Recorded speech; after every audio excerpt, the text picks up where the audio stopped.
तो मैंने आपको चैप्टर 5 का फंडामेंटल यूनिट ऑफ लाइफ एक पार्ट पढ़ा दिया है। आज हम लोग दूसरा पार्ट पढ़ेंगे, ठीक है। तो आपको मैंने पहला पार्ट पढ़ाया था। पहला पार्ट में यही बताया था माइक्रोस्कोप के बारे में और सेल के बारे में, ठीक है। यदि आपने फर्स्ट पार्ट में देखा है तो जाकर उसमें देखिए। मैंने उसमें यूनिसेलुलर, मल्टीसेलुलर, ओनियल पील, हिपाटिनिस, इस सारे के बारे में आपको बताया था। रॉबर्ट हुक के बारे में, कैसे माइक्रोस्कोप, कौन सा सेल होता है, कितना टाइप्स का सेल होता है। आज हम लोग, मैंने यहाँ तक आपको उस दिन आपको पढ़ा दिया था पेज नंबर 2 तक, और वो मैं आपको पेज नंबर 3 पढ़ाऊँगा। तो लिखा हुआ है कि the shape and size of cells are related to the specific function they perform।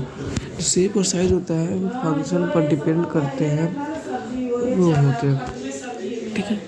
अब आगे लिखा हुआ है सम सेल्स लाइक अमीबा, जो कुछ कुछ सेल होते हैं जैसे कि अमीबा, वो अपने सेल्स का शेप क्या करते हैं, चेंज करते रहते हैं, ठीक है। In some cases the cell shape could be more or less fixed and particular for type of a cell. For example, nerve cell have a typical shape। यहाँ पे लिखा हुआ है कि कुछ केसों में कोई कोई ज़्यादा फिक्स रहता है, कोई कोई कम फिक्स रहता है, ठीक है। तो यही लिखा हुआ है यहाँ पर। जैसे कि नर्व सेल का शेप एकदम टिपिकली रहता है, जैसे कि यहाँ पे आप देख सकते हैं। ये फिगर है नर्व सेल का, जो यहाँ पे लिखा हुआ भी है। मैं आपको जूम आउट करके दिखाता हूँ। ये नर्व सेल का फिगर, ठीक है। आगे लिखा हुआ है each living cell has the capacity to perform certain basic function। हर एक लिविंग सेल यानी कि एक सेल के पास अलग अलग फंक्शन करने का कैपेसिटी रहता है। आगे लिखा है how does the living cell perform these basic function. जो एक सेल होते हैं उनको इतने सारे फंक्शन कैसे कर लेते हैं, एक छोटे से सेल कैसे परफॉर्म करते हैं, तो उसके बारे में पढ़ेंगे इसके आगे। We know that there is a division of labor in multicellular organisms such as human beings। ये मल्टीसेलुलर में मैंने बताया था कि ह्यूमन है, ठीक है। तो बहुत सारे इसमें डिवीज़न होते हैं। सेल डिवीज़न के द्वारा बेबी भी बॉर्न होता है, और यदि हमारा स्किन टूट जाता है तो उससे भी स्किन हमारा रिपेयर होता है। This means that the different parts of the human body perform different functions। इसका मतलब ये होगा कि हर एक सेल अलग अलग फंक्शन परफॉर्म करता है। हर एक ह्यूमन बॉडी का पार्ट अलग अलग फंक्शन परफॉर्म करता है। ये हमें पहले से भी पता था और बुक में भी लिखा हुआ है। आगे लिखा हुआ है the body has a heart. Human body के पास एक हार्ट होता है जिसका फंक्शन है ब्लड को पंप। हार्ट का क्या काम होता है, सर्कुलेशन में ध्यान देना, यानी कि इधर से उधर सर्कुलेट करता है, किसको, ब्लड को पंपिंग करने का काम होता है।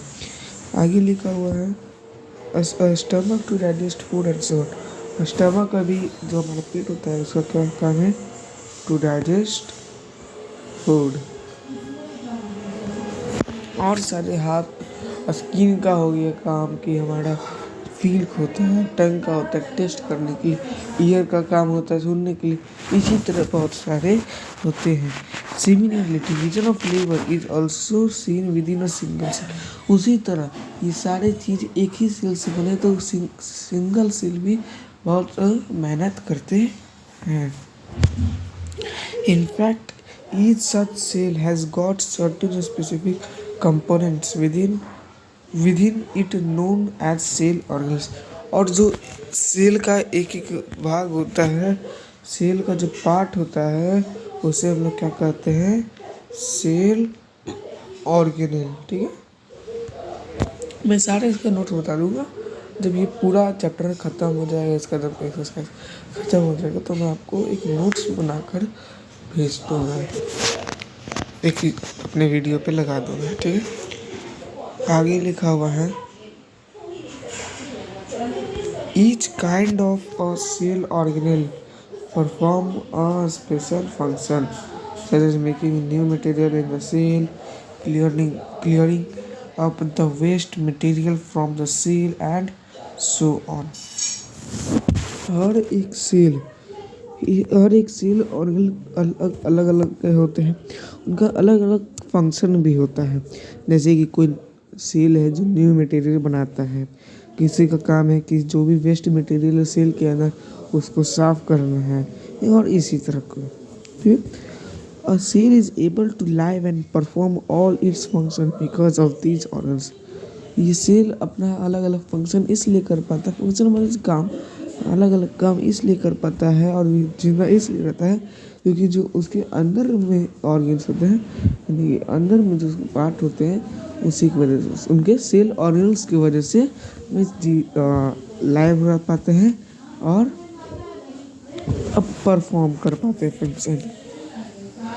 आगे लिखा हुआ है these organs together constitute the basic unit called the cell, और यही ऑर्गेनल मिलकर सेल बनाता है।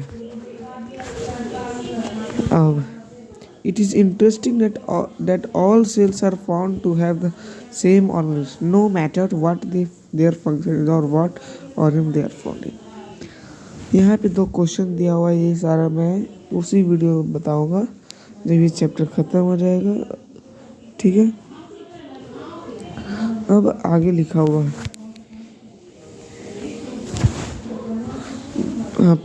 जैसे मैंने आपको बताया सेल ऑर्गेनल, पर सेल ऑर्गेनल के जो पार्ट्स होते हैं, सेल ऑर्गेनल जो होते हैं वो होते हैं plasma membrane, mitochondria, nucleus, cytoplasm, ठीक है, और बहुत सारे। All activities inside the cell and interaction of the cell with its environment are possible due to these features. ये सारे जो भी एक्टिविटी हो पाते हैं सेल के अंदर, हमारे बॉडी के अंदर, ये सारे किसकी वजह से है, हमारा जो सेल का इन्वायरमेंट है उसकी वजह से। देखते हैं कि कैसे प्लाज्मा में अब आगे देखेंगे सेल ऑर्गेनल के बारे में। तो पहले दिया हुआ है प्लाज्मा मेम्ब्रेन।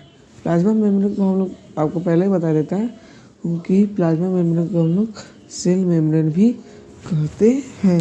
ये नहीं कि प्लाज्मा मेम्ब्रेन और सेल मेम्ब्रेन अलग है, नहीं, दोनों का नाम अलग अलग है पर वही है, उनका नेम बस अलग रख दिया। यदि आपसे कोई पूछे कि plasma membrane is also known as, तो आप बताइएगा सेल मेम्ब्रेन, या आपसे कोई पूछ दे cell membrane is also known as, तो आपका आंसर होगा प्लाज्मा मेम्ब्रेन। नेक्स्ट क्वेश्चन में बोल रहा, तो इसके बारे में लिखा हुआ है this is the outermost covering of the cell that separates the content of the cell from its external environment. ये सबसे बाहरी होता है किसका, तो सेल का। सेल का जो पार्ट होता है ये सबसे बाहरी पार्ट है, ठीक है। द प्लाज्मा मेम्ब्रेन अलाउज और permits the entry and exit of some materials in and out of the cell. Plasma membrane का काम यह है कि वो किसी को जैसे कि मान लीजिए ये हमारा प्लाज्मा मेम्ब्रेन है, यदि इसमें कुछ अच्छा है तो वो अपना जगह देगा और इसके अंदर आने देगा, यदि वो ख़राब है तो उसको बाहर हटा देगा, ठीक है। यदि इसके अंदर कुछ ख़राब होगा तो उसको भी बाहर हटा देगा, ठीक है।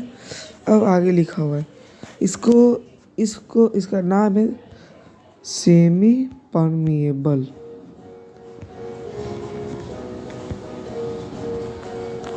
ठीक है।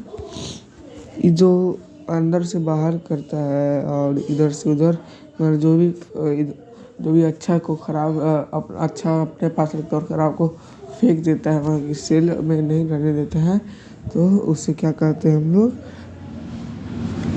प्लाज्मा सेमी परमिएबल, ठीक है। It also prevents movement of some other materials. The cell membrane, therefore, is called selectively permeable membrane. इसे आप सेलेक्टिवली परमिएबल मेम्ब्रेन कहें या सेमी परमिएबल मेम्ब्रेन कहें, दोनों सेम हैं। अब आगे, how does the movement of substance take place into the cell? कैसे सब्सटेंस सेल के अंदर जाते हैं? How do substance move out of the cell? अंदर कैसे आते हैं सेल के अंदर और बाहर कैसे जाते हैं सेल के अंदर? तो ये आगे इसमें बताया गया। सब सब्सटेंस लाइक कार्बन डाइऑक्साइड को हम लोग CO2 भी कहते हैं, और ऑक्सीजन O2, CO2 और O2 can move across the cell membrane by a process called diffusion. CO2 और O2 होता है वो हमारे सेल के अंदर जा सकता है, किस प्रोसेस से? डिफ्यूजन के प्रोसेस। डिफ्यूजन मतलब कि the process in which the higher concentration from higher concentration to lower concentration, यानी कि हाई जिसमें रहेगा, जैसे कि मान लीजिए ये एक बीकर है, ठीक है, और उसमें आप एक एग रखते हैं, ठीक है, ये मान लीजिए एग, और उसके अंदर जो है 50 ग्राम है। एक मिनट आपको क्लियर यहाँ पे बताता हूँ।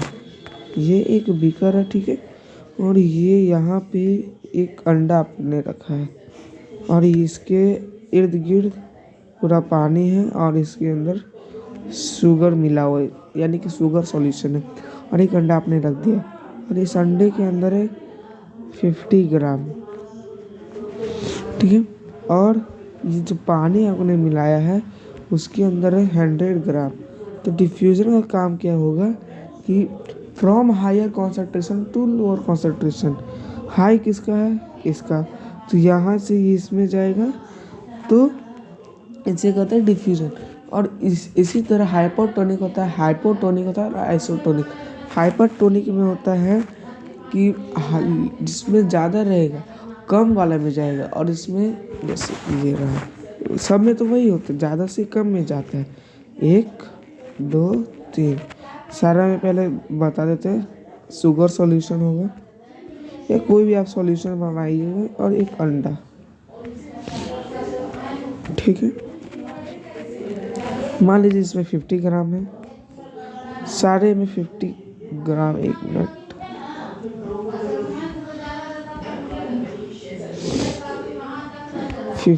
ग्राम इसके अंदर है, एग के अंदर, इसमें भी 50 ग्राम है, इसमें भी 50 ग्राम है, मतलब तीनों एग के अंदर क्या है हमारा 50 ग्राम है। तो पहला बीकर के बारे में बात करते हैं। यदि इसमें पानी का मात्रा 100 ग्राम है और इसके अंदर 50 ग्राम है, तो पानी इसमें से इसमें जाएगा, तो इस प्रोसेस को हम लोग कहते हैं, इस प्रोसेस का नाम क्या हो गया? हाइपोटोनिक। और इसमें एक क्या हो जाएगा? स्वेल हो जाएगा। स्वेल मतलब फूल जाएगा, एक्सपैंड हो जाएगा, ठीक है। और दूसरा बीकर में ये, इसमें भी 50 ग्राम है, और मान लेते हैं इसमें शुगर सॉल्यूशन कितना है 25 ग्राम, तो ये इसमें से इसमें आएगा, तो इसे कहते हैं हाइपरटोनिक सॉल्यूशन। और इसमें एक का शेप हो जाएगा श्रिंक, यानी कि छोटा हो जाएगा, जो उसमें स्वेल यानी कि फूल जाता है, इसमें क्या हो जाएगा? श्रिंक हो जाएगा, पिचक जाएगा। अब लास्ट है हमारा आइसोटोनिक, तो इसमें भी 50 ग्राम होगा, और इसमें भी क्या होगा हमारा 50 ग्राम ही होगा। तो जिसमें दोनों का सेम होगा तो उसे कहते हैं आइसोटोनिक, और इसमें एक का शेप होगा नॉर्मल। यदि 1 ग्राम भी किसी में बढ़ जाएगा तो हाइपरटोनिक में चला जाएगा या हाइपोटोनिक में चला जाएगा, ठीक है। ये आपको इस बुक में नहीं दिया था, मैंने आपको एक्स्ट्रा बताया है। यदि आपको समझ में आएगा तो लाइक कीजिएगा। तो मैं आपको कहाँ तक बता दिया।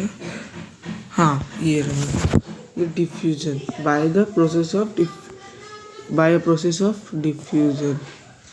ठीक है, मैंने आपको यहाँ तक बता दिया। We have study the process of diffusion in earlier chapters. मैंने आपको पहला का चैप्टर नहीं पढ़ाया, पर मैं पहले आपको सेल पढ़ाया। जब मैं धीरे धीरे पीछे आपका डिमांड में बता दूँगा कि क्या डिफ्यूजन इससे पहले चैप्टर में बताया गया है। ठीक है, we saw that there is a spontaneous movement of a substance from region of high concentration to a region where its concentration is low, यानी कि concentration high से low में जाएगा तो उसे क्या कहते हैं, डिफ्यूजन। ठीक है, something similar to this happens in cells when, for example, some substance like CO2 with the cellular waste and requires to be excreted out by cell।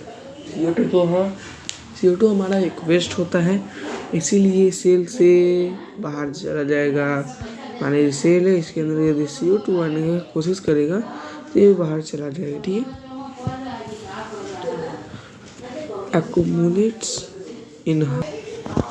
अब आगे लिखा हुआ है यहाँ पे, in the cells external environment the concentration of CO2 is low. जो सेल के यदि अंदर आएगा तो CO2 का लो हो जाएगा, सेल का हो रहेगा हाई और CO2 का रहेगा लो। As compared to the inside, as soon there is a difference of concentration of CO2 inside and outside of the cell, CO2 moves out of the cell from a region of high concentration to a region of low concentration outside the cell by the process of diffusion। तो CO2 का ऐसे तो क्या था, high, और यहाँ पे लो, तो यहाँ से जाएगा इसके अंदर।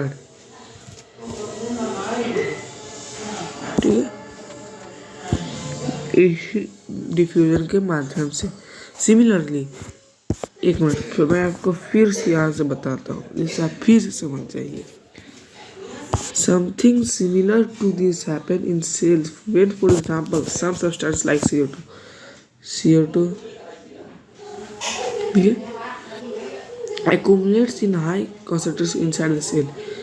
इसके अंदर CO2 है जो हाई कॉन्सेंट्रेशन साथ है।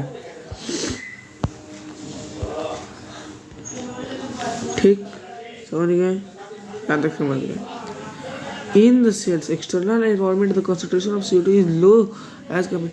और इसके अंदर CO2 है सेल के अंदर, पर जो बाहरी है उसमें लो कॉन्सेंट्रेशन है, बाहर में लो कॉन्सेंट्रेशन है। तो हाई कॉन्सेंट्रेशन से लो कॉन्सेंट्रेशन में जाएगा, यानी कि CO2 बाहर चला जाएगा। किसके माध्यम से, हमारा डिफ्यूजन के माध्यम से। अब यहाँ पे आता है O2 यानी कि ऑक्सीजन। यदि O2 इंटर्स करेगा हमारे सेल के अंदर डिफ्यूजन के माध्यम से, तो O2 का इनसाइड द सेल डिक्रीज, इसके अंदर रहेगा डिक्रीज।